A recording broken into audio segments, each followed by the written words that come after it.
James Harrison could not look at blood, not as a child, not as an adult, not after 60 years of trying to get used to it. The sight of it made him faint, a physiological response he could not train away, could not simply decide to stop having. Every 3 weeks for 60 years, he sat in a donation chair, turned his head away from the needle, and gave blood anyway. Over 1,100 donations, 2.4 million babies saved, the most conservative estimate, possibly more. His blood was, quite literally, unlike any other blood on earth. And he spent 6 decades making sure the world could use it. The boy, a surgery that changed everything. James Harrison was born on December 27, 1936, in Tumblegum, New South Wales, Australia. In 1951, when he was 14 years old, he underwent major chest surgery. The operation required 13 liters of donated blood, an enormous amount transfused over the course of the procedure to keep him alive. He survived. He recovered fully. And lying in the hospital bed afterward, he understood something that most people never have to confront so directly. He was alive because strangers had given blood. People he would never meet, who had never heard his name, had given something of themselves so that he could continue to exist. He made a decision in that hospital bed. As soon as he was old enough to donate, the minimum age in Australia was 18. He would give blood every time he was allowed to, for as long as he was able. He kept that promise for the rest of his life. What he could not have known in 1951 was what his blood would turn out to contain. In the 1960s, Australian medical researchers were working on one of the most devastating problems in obstetric medicine, rhesus disease. Rhesus disease occurs when a mother with Rh-negative blood carries a baby with Rh-positive blood. Her immune system, encountering the baby's blood during pregnancy or delivery, produces antibodies against it. Antibodies that in a subsequent pregnancy can cross the placenta and attack the blood of the next baby. The results ranged from severe anemia to brain damage to death. In Australia alone, thousands of babies were dying or being born with serious disabilities every year as a result. The solution researchers were developing was a vaccine, an injection called anti-D, made from blood plasma containing high concentrations of Rh-positive antibodies. Administered to Rh-negative mothers during pregnancy, it would prevent their immune systems from developing the deadly response. The problem was finding donors with sufficiently high concentrations of the right antibodies. Most human blood did not contain them in useful quantities. When researchers tested James Harrison's blood, which he had been donating regularly since turning 18, they found what they were looking for. His blood contained extraordinarily high concentrations of the anti-D antibody. Researchers later speculated this was a result of the massive transfusions he had received as a 14-year-old, which had sensitized his immune system in an unusual way. James Harrison's blood could make the vaccine that would prevent rhesus disease. He was asked if he would become a regular plasma donor. He said yes, immediately. The routine, every 3 weeks for 60 years. From 1954 until 2018, James Harrison donated blood plasma every 3 weeks, the maximum frequency permitted by Australian health guidelines. He never missed an appointment.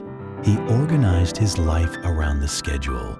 When he traveled, he located the nearest donation center in advance. When he was unwell, he rescheduled rather than canceled. In 64 years of donating, he accumulated over 1,100 individual donations. And every single time he looked away from the needle, he was never able to overcome his response to the sight of blood. Nurses at the donation centers learned to work around it, positioning his chair, adjusting the equipment so he would not accidentally catch a glimpse. He developed his own strategies, particular topics of conversation that kept his attention elsewhere, specific ways of holding his body to avoid seeing his own arm. He was asked about this many times over the years. Whether the phobia made it harder to keep coming back, his answer was consistent. It's a very easy decision. If you can save lives by doing something that takes a few minutes every few weeks, why wouldn't you? He appeared to genuinely not understand why anyone would think it was remarkable. The Anti-D program in Australia, which relied heavily on James Harrison's plasma as its primary source for decades, is estimated to have prevented rhesus disease in approximately 2.4 million babies since its introduction in the 1960s. That number requires a moment to sit with.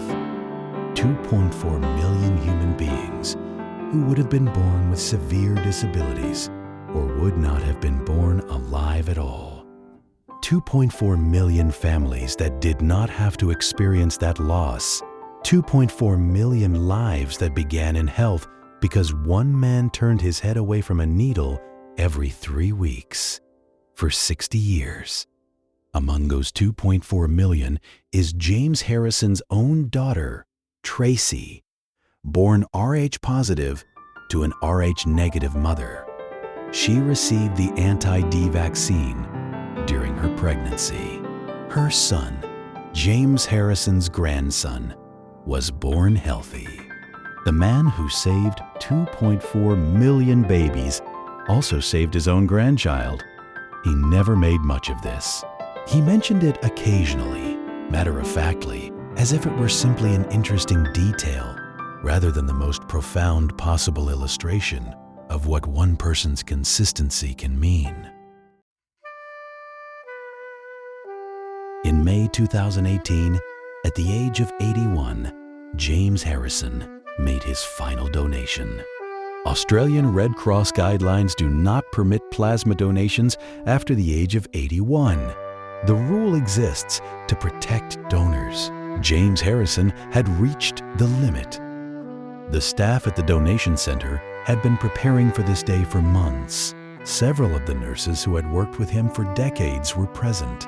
Some of them were crying. He was characteristically composed, sitting in the chair, looking away from the needle, talking about something else entirely. When it was finished, he stood up, shook some hands, and said it had been a privilege. He meant it completely. That was the thing about James Harrison that people found most difficult to explain. He genuinely did not experience what he had done as sacrifice. He experienced it as the obvious response to a situation in which he happened to be useful. Ordinary life continuing. Ordinary life that would not exist without one man's routine. James Harrison did not discover a cure. He did not make a decision under pressure in a single defining moment. He did not sacrifice everything in one dramatic gesture. He did something smaller and in many ways harder. He showed up every 3 weeks for 60 years through discomfort he never overcame, through a schedule he organized his entire life around, through decades in which most of the world had no idea he existed. There is a version of heroism that looks like a single extraordinary act, a moment of courage, a split-second decision, a sacrifice made in fire. And then there is James Harrison's version, the quiet, repeated, undramatic choice to be useful for as long as you are able, because people you will never meet need something only you can give. 2.4 million times a baby drew its first breath in health. 2.4 million times a mother did not have to grieve. And every 3 weeks, in a donation chair in Australia, a man looked away from a needle and gave what he had. That is all. That is everything.